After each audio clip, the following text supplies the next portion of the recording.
should be all right. Yep, we're Bear live with me stream. 1 second. Let me just Okay. double check. I think we're okay though. Okay. My computer's slow tonight.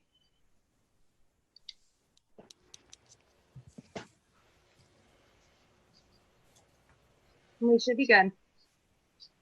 Okay, Marjorie, I believe the floor is yours. All right. Good evening, everyone.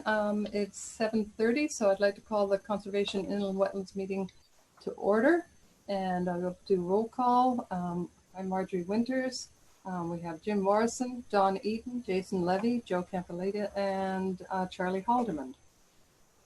And I think Tom Hazel is here, and Laura, forget your last name, Laura? Barkowski. Barkowski. Oh, Thank you, Tom. Thank you. And let's see. All right. So let's do the appointment of alternates. Charles, if you would serve for, let's see, who can we have an empty spot, don't we? Kevin's not here. All right, we can serve for Kevin. And we'll move on to item 3 in the agenda, public hearings. We have none. So on to new business, we have receipt of new applications. We have item 20-07, Bridge 404549, Firetown Road over Bissell Brook. And do you want to tell us anything about that, or should we? Give me 1 second. Sure.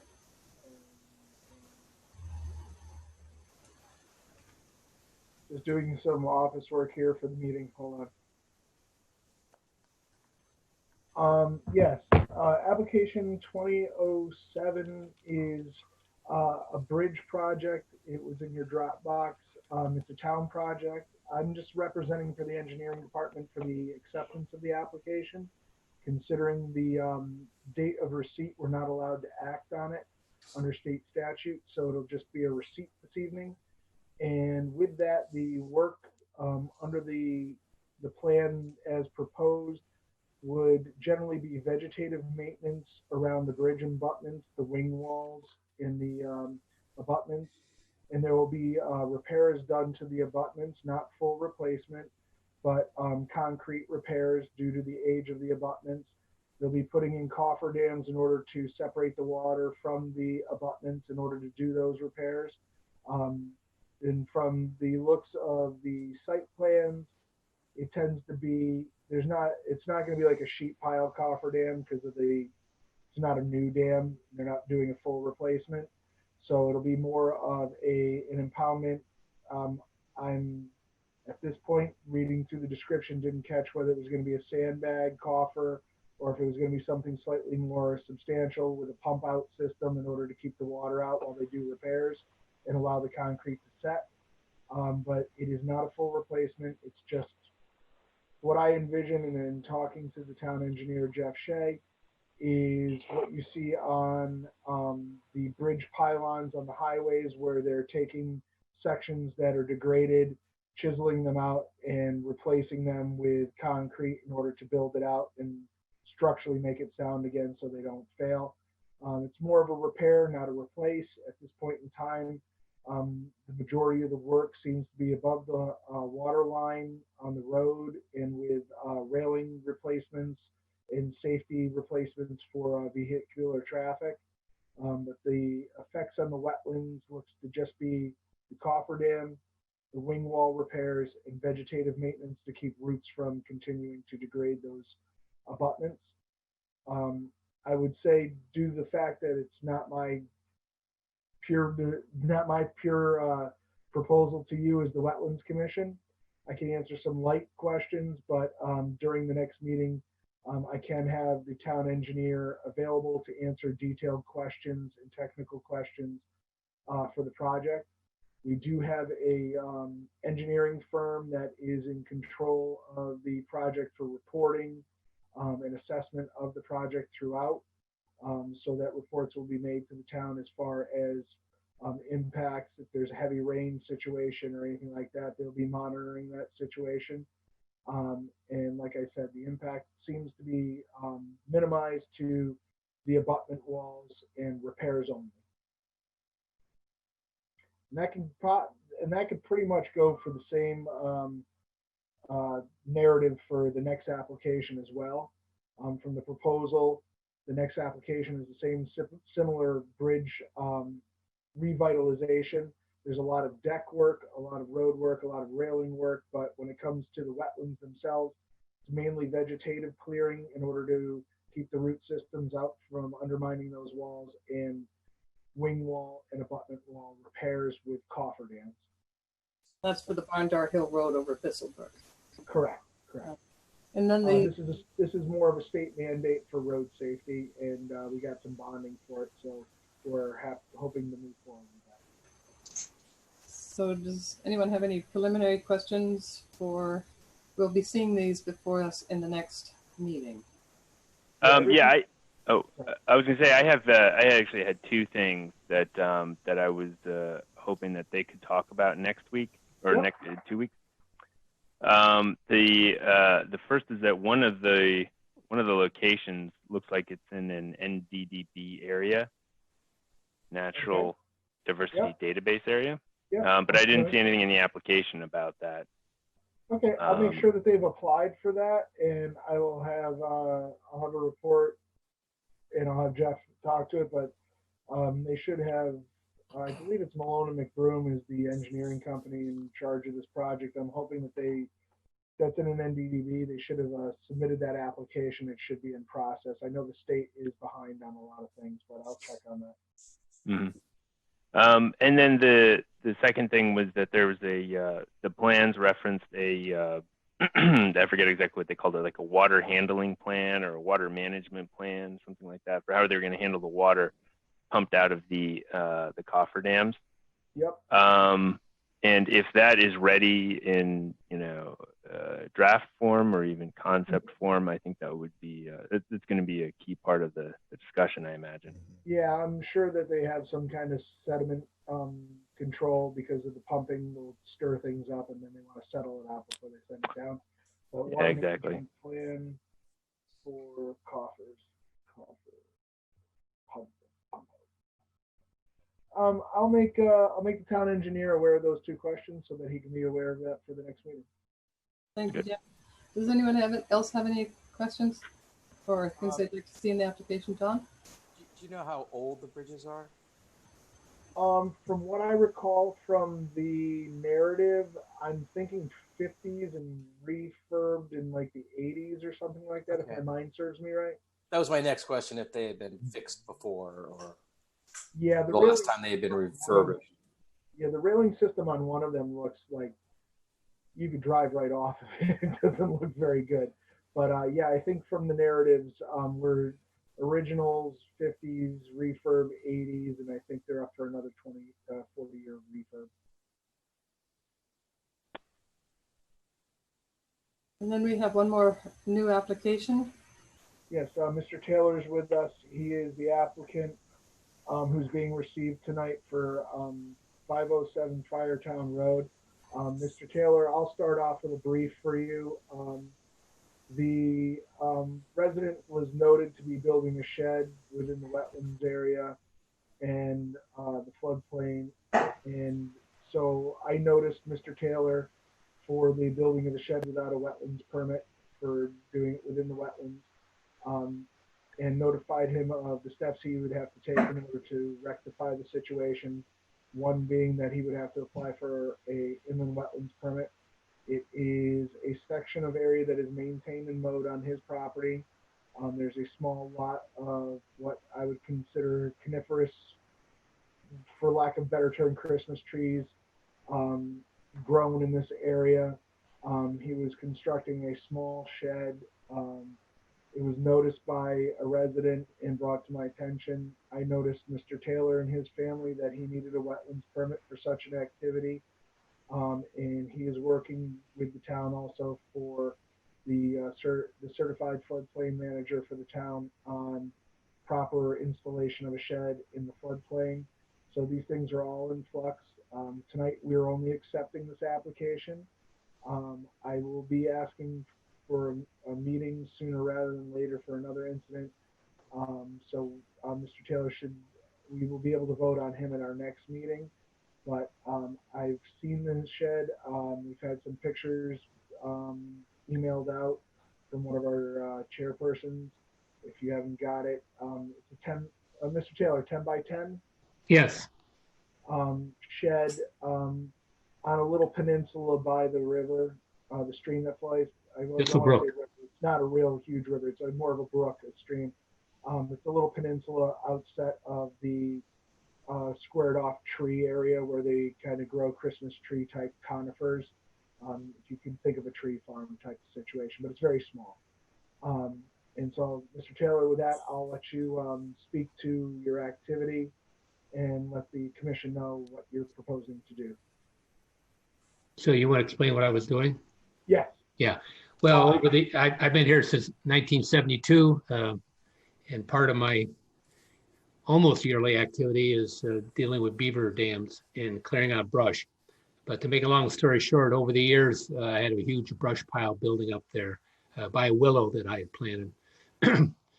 I used to have about 700 Christmas trees, but I think I'm down to a couple hundred. I'm kind of phasing out of that. I have about 50 arborvitae too in the same area. All right, that just to block the road.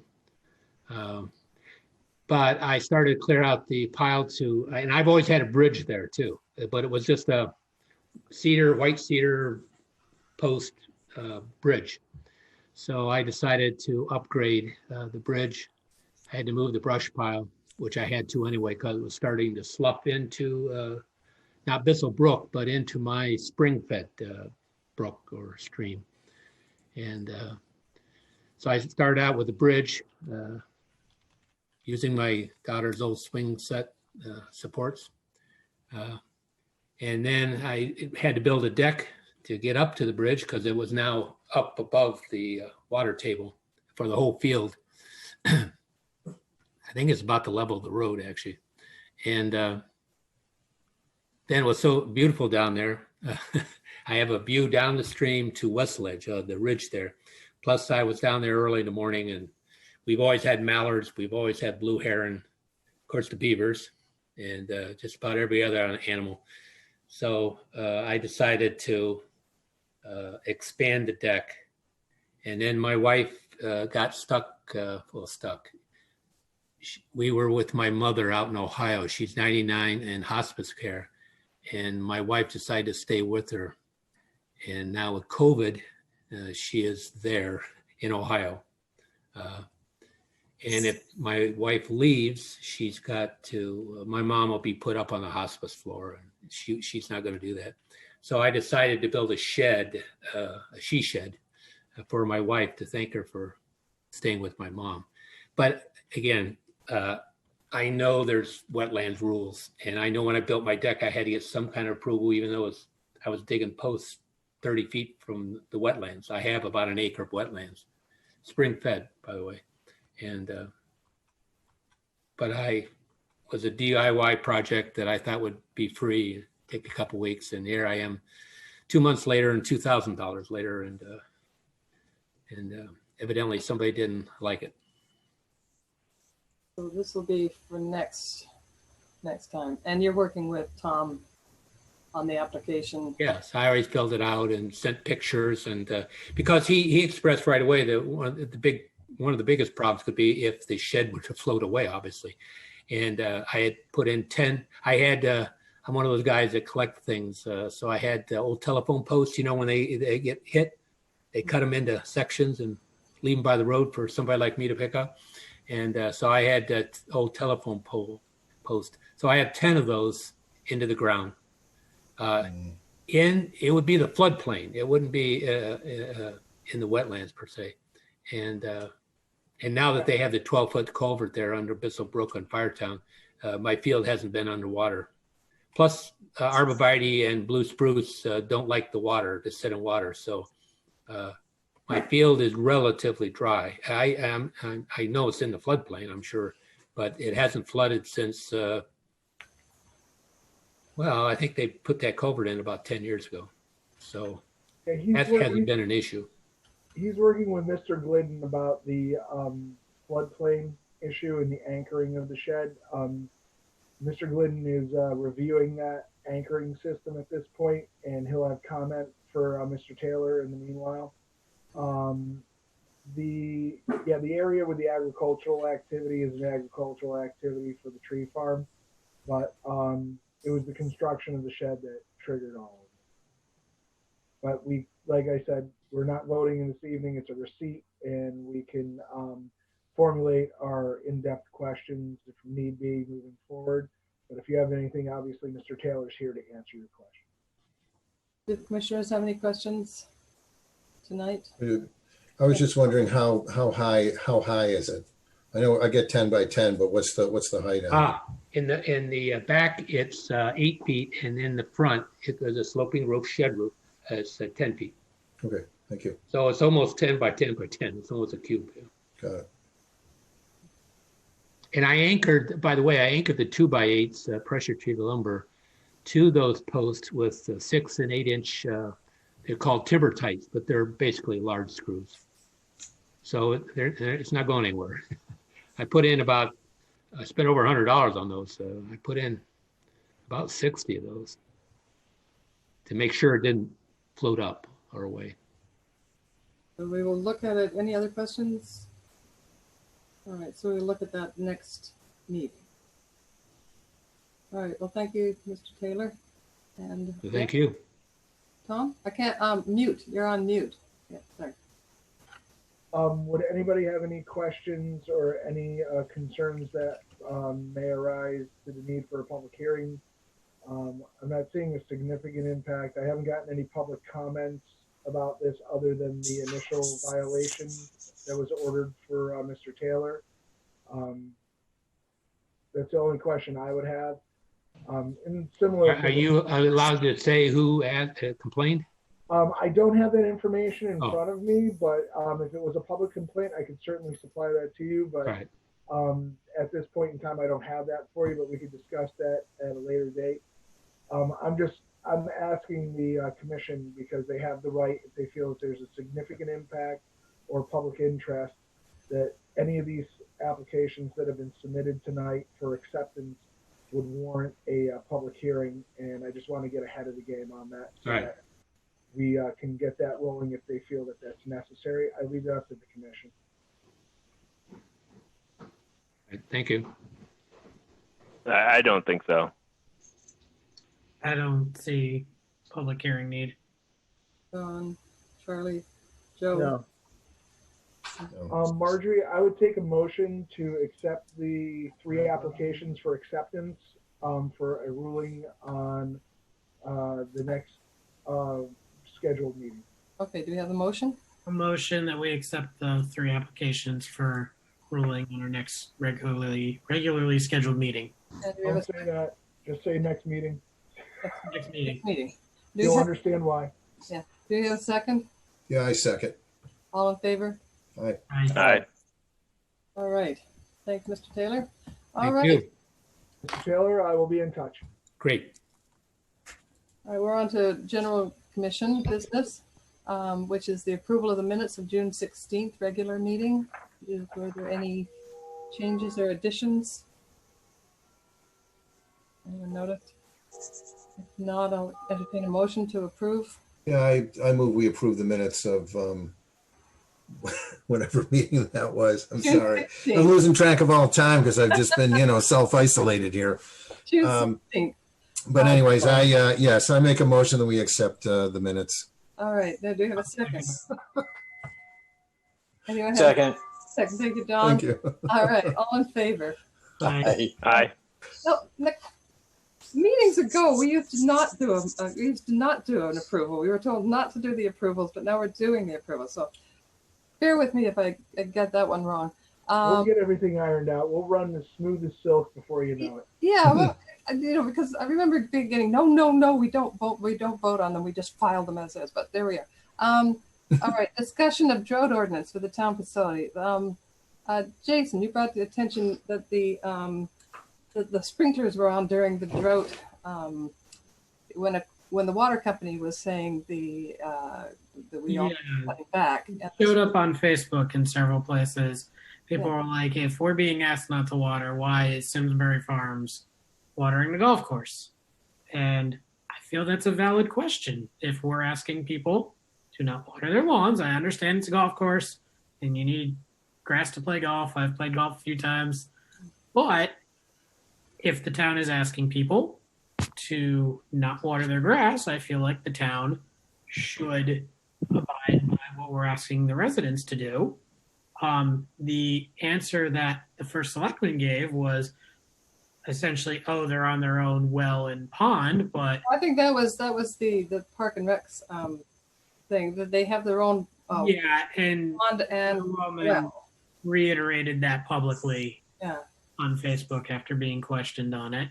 But how did Tom? I think this is something we can discuss at the next meeting. If you could look up the drought regulations, I tried to look them up online to see whether there was an exclusion for town operations or for golf courses. The thing that I'm looking is in our ordinance under chapter 157, we have a water shortage ordinance. Yeah. And in just briefly reading over it as quickly as I could before the meeting due to other issues going on, it sounds like it's at the hand of the Board of Selectmen. It's good that they're made aware of it. But it's usually what the town does is take the guidance of the water supply companies because they handle large swaths of residential need. And so if they get drawn down too much, that could be impacted more than on a private well. And what you'll find under a lot of the water restrictions, until it reaches a critical mass, a lot of people who are on private wells and such are allowed to still run their sprinkler systems. And the people who are on like Aquarian or Connecticut Water or whoever the service providers are, MDC, are encouraged to cut back. And we haven't gotten to the point where they're out there looking and fining. No. We're in a very light stage of drought.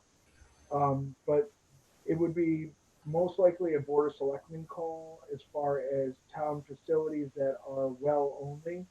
And those supplies have to be monitored. I understand that it's a golf course, but I wouldn't necessarily look at it as a golf course or a pool or a horse pasture or what. It's a town facility. It's using water. What's its supply? What's its ability to replenish that supply in its area? And I could look more into the details of how we meet these criteria and how we delineate what needs to still function and what doesn't. I understand that's where the term golf course comes in. No one wants to be playing down, fried out fairways and greens, but at the same time, if the well capacity can't meet it, what's the threshold for the shutoff?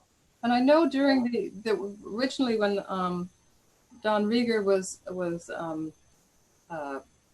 spearheading the drought ordinance discussions, we were looking at groundwater private groundwater use wells because they're all interconnected. So oh yeah, that was my understanding is that we did not exempt. I don't think we did. So if we could just sort of clarify that. I know that in discussions with the town that the golf course has feels that they're doing a very good job in water conservation, but I know that things like irrigation of golf courses use an awful lot of water, so because of their scale. So if we could just sort of look at that and see whether the town is on the same, even if it is their own well. I know I have my own well, but my neighbor goes next private. door. Yeah. So if we could just look at that and see if we can get some clarification on that, so that everyone. Yeah, and I'll review deeper this regulation, the ordinance, chapter 157 on water shortage, Right. to see if it addresses that specifically. Otherwise, I'll try to get a clarification from either Eric or Maria about like where the thresholds are, and then see what kind of plan the golf course has for water shortages to see that plan is. So if we could know what plan they have for, when their threshold is, and yeah, I wouldn't want them watering in the height of the hottest part of the day, and just having it evaporating. no, If they're but watering in a time where it's going to resurge into the water aquifer and that thing. That's what, we have to know what the town, at what point does the town kick in? oh yeah. So I don't think it's as clear cut, but I'll reread that, and I didn't really have the time to do as much homework as I would like to do. That's fine. We can do that for the next meeting. So yeah, we'll put that on the agenda for the next meeting as well, and hopefully I'll have a better understanding of it so I can talk more to it. Hopefully we'll get more rain. All right. Oh, I could use some right now. All right. And then Jason also brought up that, Jason, you want to talk about the bird feeding? Yeah, so I don't know if everyone's heard that the town did pass the wildlife feeding ordinance. And to my surprise, it actually did include bird feeders, which I think was a good thing. But I know that there are a lot of people who insist on bird feeders so they can see the bird.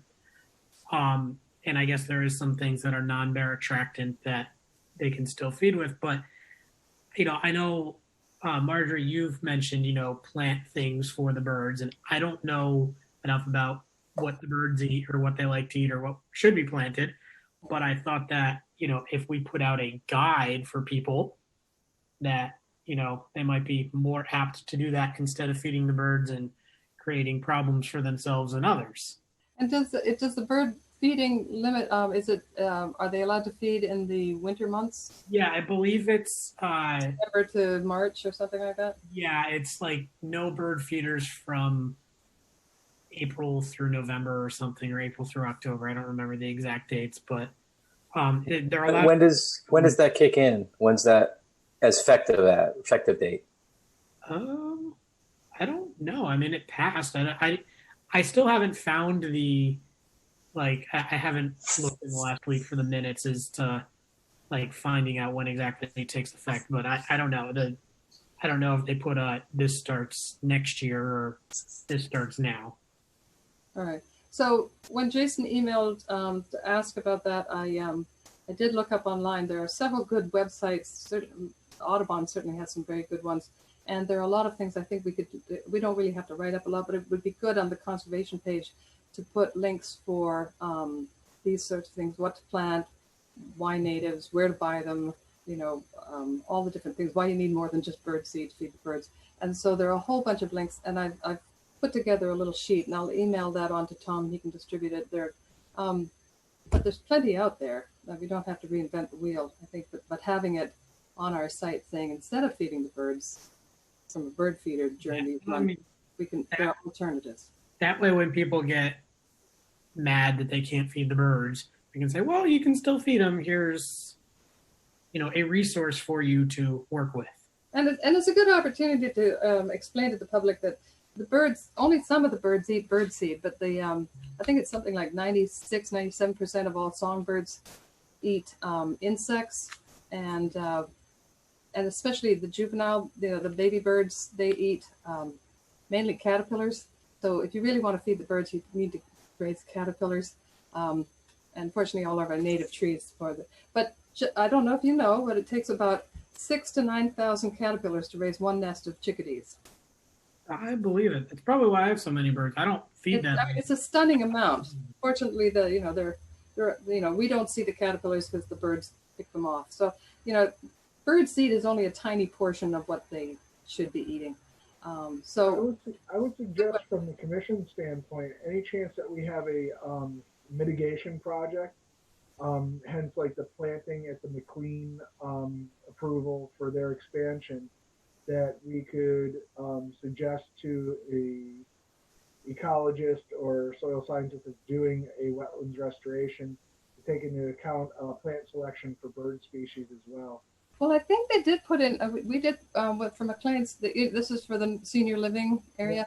Yeah. I think we did suggest native plants. And if it's native plants, some native plants, they've got so many oaks around there, and they've got, they really are prolific. Even if they could try to do some specific plantings, around I know that wetlands, like the wetland species, like really wet feet, but as you go up the banks and stuff, you have a much larger variety that you could work with. Yeah. We may just want to think about that now that we've been having these bear issues and these restrictions, that we can make a little bit of a difference when we have the chance. Well, I think also we might want to have a demonstration garden over at Simsbury Farms or somewhere public that more of the public would be able to see than at McLean's is good, but it's a different audience. But that's something we might want to see if there's any friends. That's not a bad idea, actually. So, because you're always going to have people, well, I won't see them without the birds. Well, go look at this garden. Hmm. And I mean, you can come by my yard. We've got birds like crazy. There's an oriole nest in my neighbor's yard, and none of us are feeding them. I mean, Surprisingly, they fed themselves before. yeah, I've never seen an oriole around here before this year, and there's an oriole nest in my neighbor's yard. Like, well, guess we've got the right stuff growing. So I think there's plenty of information online, but I've selected some that I think we could put on our website and link, and they're very good explanations to what people can plant instead. So I'll send those to Tom. Tom can circulate them to everybody else, and see if you can find any others that you think would be worthwhile to add to the list, and we can add them to the town website. Hopefully we can. Okay. I'm going to add one item on here, and this is due to the fact that I'm going to be requesting a special meeting on August 4th. If we can make this happen. Do we need to amend the agenda? Yeah, if you need to take a vote on it, if you feel like you need to, I'd like to amend under general commission business a violation in the last 48 hours. So, so for discussion of the violation tonight? Yeah. Okay. And a request for a special meeting. Okay.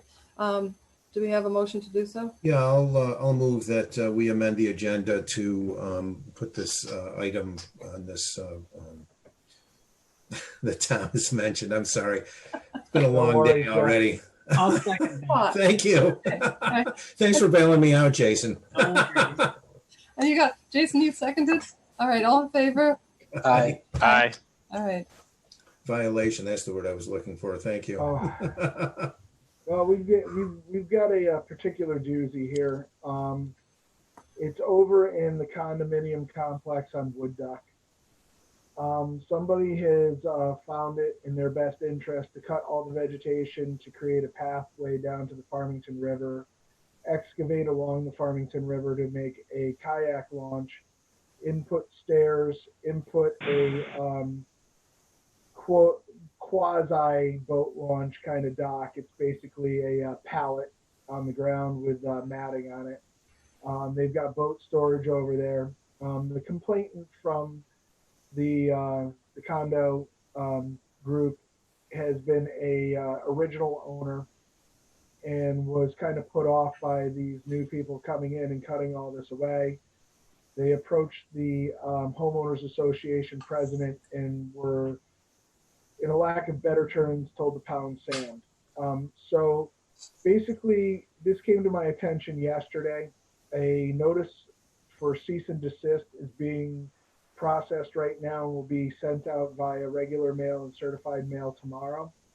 I'm requesting a special meeting on August 4th, which is usually when we don't meet, unfortunately, for the summer. We usually meet late in August, in order to have a show cause hearing, in order to draw them in front of the commission and explain themselves.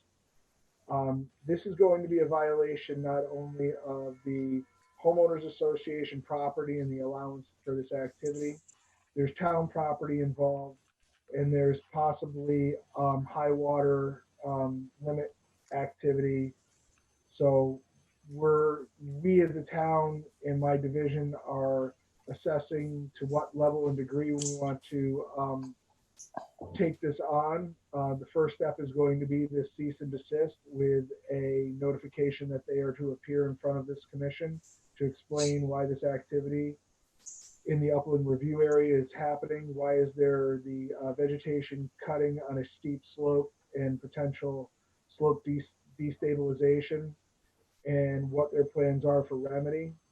I'd like to speak a little more in detail, but I don't necessarily know to what level I'm allowed to throw the hammer down. So, but let's just put it this way. It could be anywhere from very high engineering necessities in a restoration project to ceasing of activities and restoring to preconditions.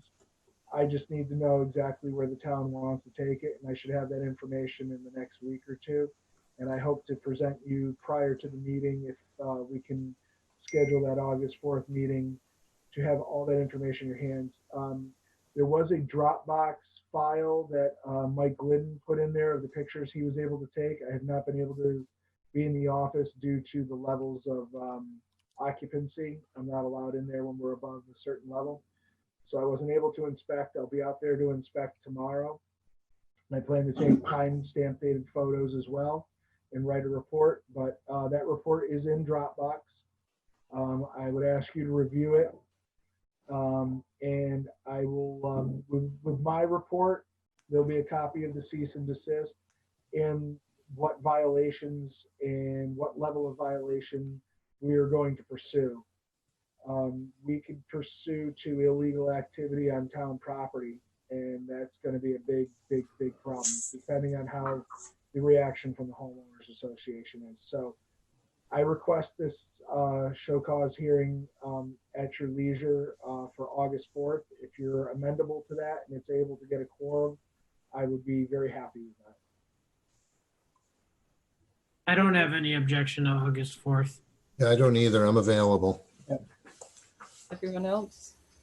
All right, so let's have a motion to have a special meeting on August 4th. I'll motion that we have a special meeting on August 4th. I'll second that.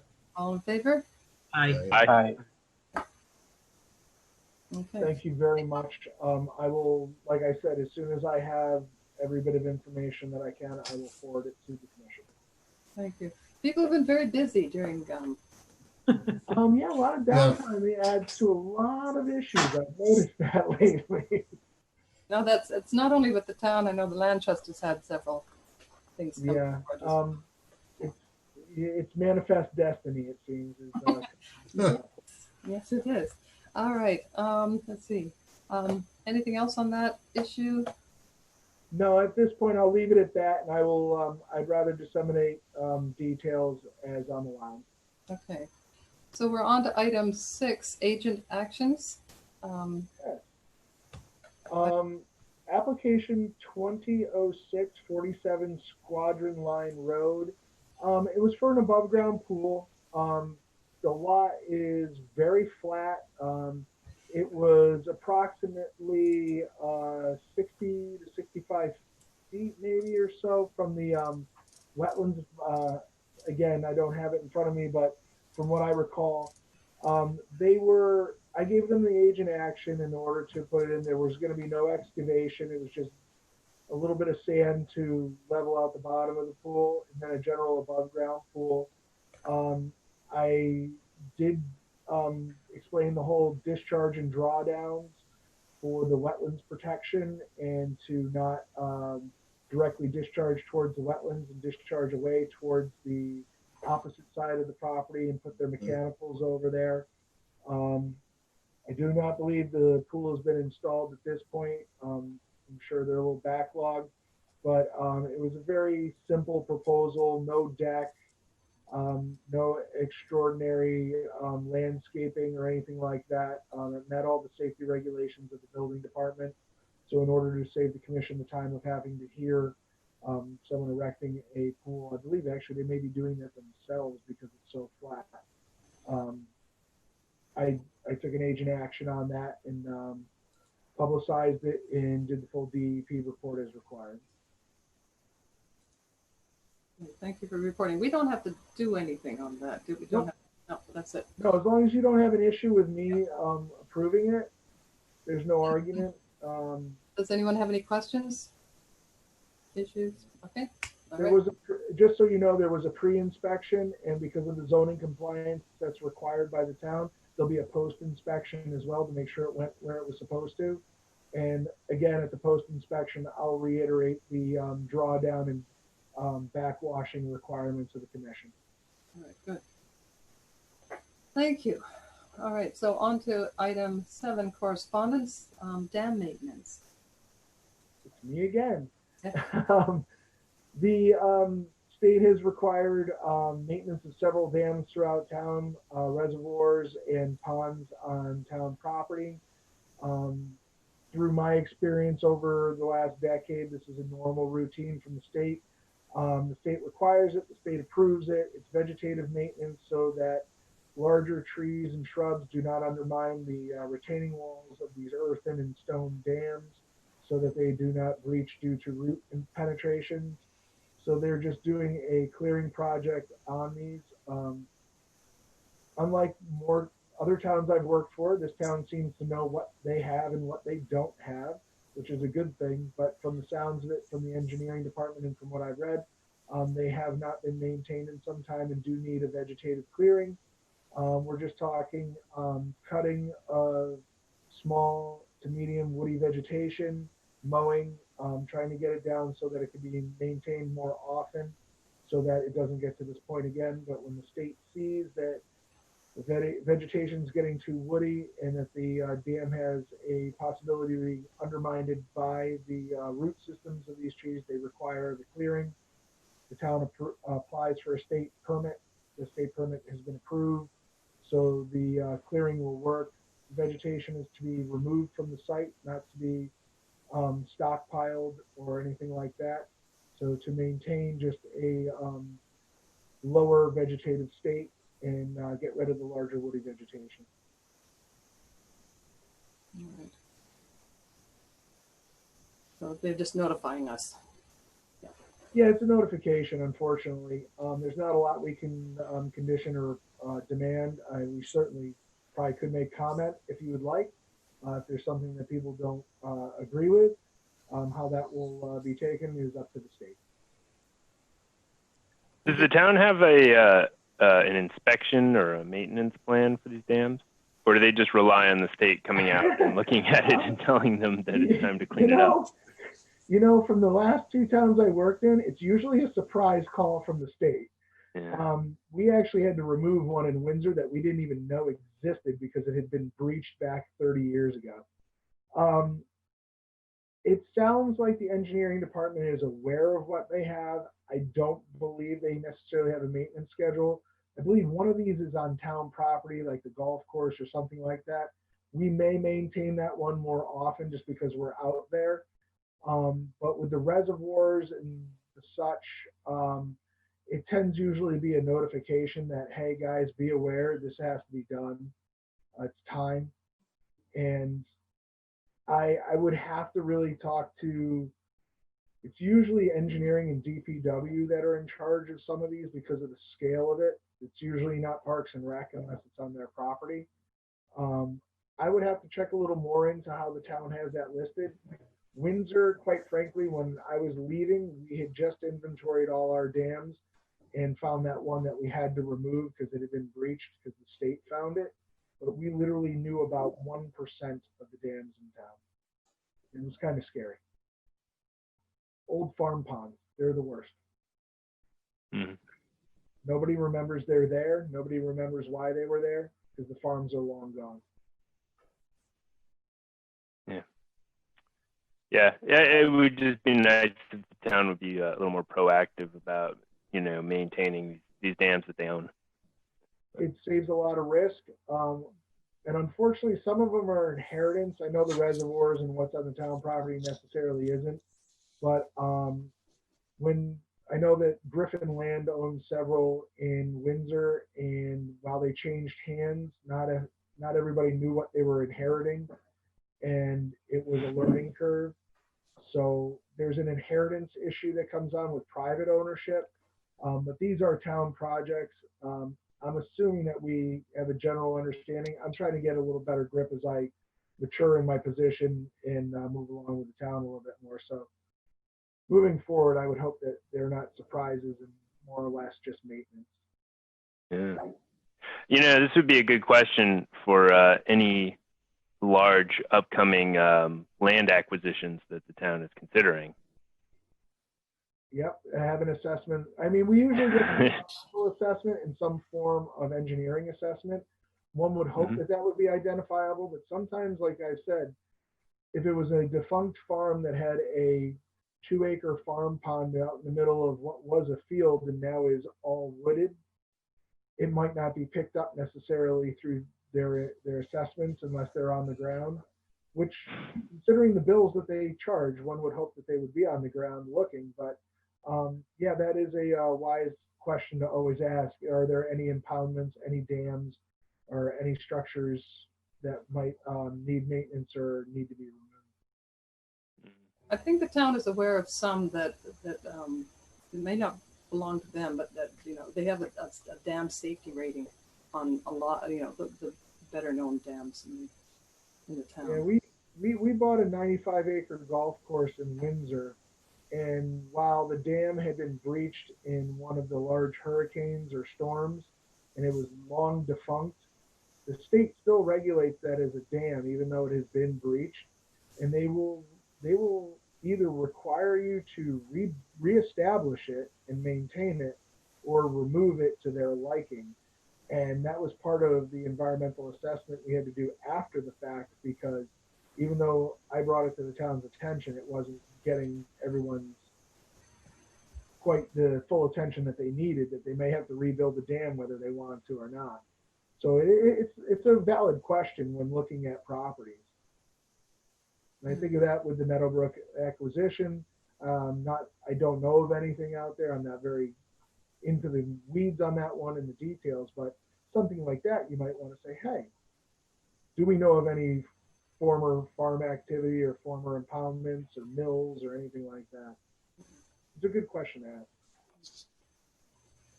There is one thing that I want to bring up under correspondence. Back in 2014, the Conservation Commission approved the DEEP's forest management plan for the Great Pond.